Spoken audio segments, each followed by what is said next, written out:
අපි අද ටික ගැඹුරින් බලමු එක්සත් ජනපද ජනාධිපතිවරයා ගමන් කරනකොට තියෙන අර දැවන්ත ආරක්ෂාව ගැන.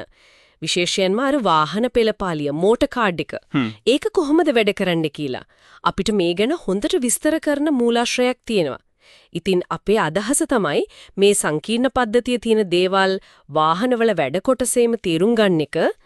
අපි හිතමු මනාකල්පිත තර්ජන තුනක් ගැන. බොම්බයක්, ස්නයිපර් කෙනෙක්, රොකට් ප්‍රහාරයක් වගේ.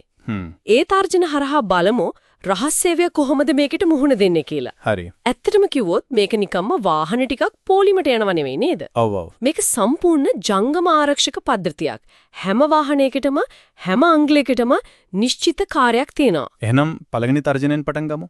පාරයට මෑන්හෝල් එකක කවුරු හරි බොම්බයක් හංගලා. රථ පෙළපාලියේ මුලින්ම යන වාහන තියෙනවනේ අර රූට් කායක, පයිලට් කායක වගේ. ඔව් මාර්ගය පරීක්ෂා කරනවා. එයාලා පාර ක්ලියර් කරනවා, බාධක නැහැ කියලා බලනවා. අර ස්වීපර්ස් යතුරු පැදිකාරියොත් ඉන්නවා. හරි. ඒත් එයාලට මේ හැංගිච්ච බෝම්බේ හොයාගන්න බෑ කියමුකෝ. ඉතින් ජනාධිපතිගේ වාහනය හරියටම බෝම්බේ උඩින් යද්දි කවුරු හරි දුරස්ත පාලකෙන් ඒක පත්තු කරනවා. ඒත් මුකුත් වෙන්නේ නැහැ. කොහමද? එතනදී තමයි වැදගත්ම දේ වෙන්නේ. අර ඉලෙක්ට්‍රොනික ප්‍රතිවිරෝධිතා වාහනය ECM කියන්නේ. අර වහලේ ඇන්ටනා ගොඩක් තියෙන සුදු පාට වගේ වාහනය. ඔව් ඒක තමයි. ඒකේ ඇන්ටනා වලින් හරිම ප්‍රබල රේඩියෝ තරංග නිකුත් කරනවා. ඒ තරංග වලින් අර බෝම්බේ පත්තු කරන්න එවපු සිග්නල් එක. ඒ කියන්නේ දුරස්ත පාලක සංඥාව අඩපණ කරනවා. ජෑම් කරනවා. ඒ කියන්නේ ඒ සිග්නල් එක බෝම්බෙට යන්න දෙන්නේ නැහැ. හරියටම. ඒකට තමයි බැරේජ් ජෑමින් කියන්නේ. ඒ කියන්නේ ලොකු ඉලෙක්ට්‍රොනික ഘോഷාවක් ඇති කරලා අනිත් සංඥා යටපත් කරන එක වගේ දෙයක්. හරිම සූක්ෂමයි නේද? ඔව්. තර්ජන දියුණු වෙනකොට ආරක්ෂිත ක්‍රමවේදයත් ඒ වගේම දියුණු වෙලා තියෙනවා. හරි. එතකොට දෙවෙනි තර්ජනය. දුර ඉඳන් ස්නයිපර් කෙනෙක් ඉලක්කය ගන්නවා. ජනාධිපති ඉන්නේ ද බීස්ට් කියන වාහනය. හැබැයි එක වගේ වාහන දෙකක් යනවනේ. ඉතින් ස්නයිපර්ට හරියටම කියන්න අමාරුයි නේද? ඇත්තටම ජනාධිපති ඉන්නේ කෝකෙද කියලා. ඔව් ඒකත් ආරක්ෂක උපක්‍රමයක් තමයි ව්‍යාකුල කරන එක. ඒ වගේම අර වාහන දෙකට පස්සෙන් එන වාහන දෙකත් හරිම වැදගත්. ඒ මොනවද? එකකින්නේ ජනාධිපතිගේ පෞද්ගලික රහස් සේවා නියෝජිත කණ්ඩායම. එයාලට කියන්නේ හාෆ් බැක් කියලා. මොන දේ වුණත් එයාලා ජනාධිපති ළඟට යනවා. හරි. අනිත් වාහනේ ඉන්නේ ප්‍රතිප්‍රහාරක කණ්ඩායම CA ටීම් එක. එයාලා ගාව තියෙන්නේ අදිබල ඇතියාවි. ප්‍රහාරයක් වුණොත් ඒක මැඩපවත්වන්න තමයි එයාලා ඉන්නේ. එතකොට ද බීස්ට් එක ගැන කතා කරමුද? ඒක නිකම්ම ලිමෝසීන් එකක් නෙවෙයිනේ. කොහෙත්ම නෑ. අර කෙනෙඩි ඝාතනයෙන් පස්සේ තමයි ජනාධිපති රථය මෙතරම් මැනස් වුනේ. දැන් තියෙන බීස්ට් එක ඒක හදලා තියෙන්නේ ට්‍රක් රථ වේදිකාවක් මත. රාත්තල් 15කටත් වඩා බරයි. අප්පා සම්පූර්ණයෙන්ම වෙඩි නොවදන විදිහට සන්නද්ධ කරලා තියෙන්නේ. රසායනික ප්‍රහාර වලින් ආරක්ෂිතයි. ටයර වලට වෙඩි වදුනත් දිගටම දුවන්න පුරුවන්. ඒ කොහොමද? ඒ ටයර වැශේෂයි. ඇතුලේ තව ශක්තිමත් වලල්ලක් තියෙනවා. දොරවල් ගැන කිව්වොත් අඟල් 8ක් විතර ඝනකමයි.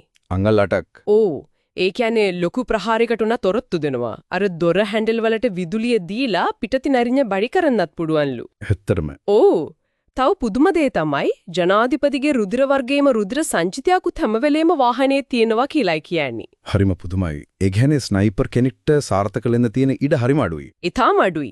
ආරක්ෂක ස්තරයේ ගොඩක් තියෙනවනේ. හරි. එනම් තුන්වෙනි තර්ජනය. පාරයිනේ නවත්තපු වෑන් එකක ඉඳන් කවුරු හරි රොකට් ලොන්චර් එකෙන් ගහන්න හදනවා.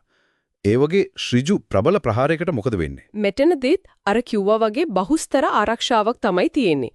රථ පෙළපාලියේ පිටිපස්සෙන් තව වාහන එනවනේ. ඔව් මාධ්‍යවේදීන්ගේ වාහන. ඔව් මාධ්‍ය වාහන sannivedana මධ්‍යස්ථාන වගේ වැඩ කරන ID කායක රෝඩ් රනර් එක.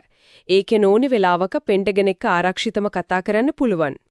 ඊට පස්සේ අර හැස්මැට් එකකේ තේනවා ජීව විද්‍යාත්මක රසායනික ප්‍රහාරයකට මුහුණ දෙන්න දේශීය ගිලන් රථයකුත් ඉන්නවා.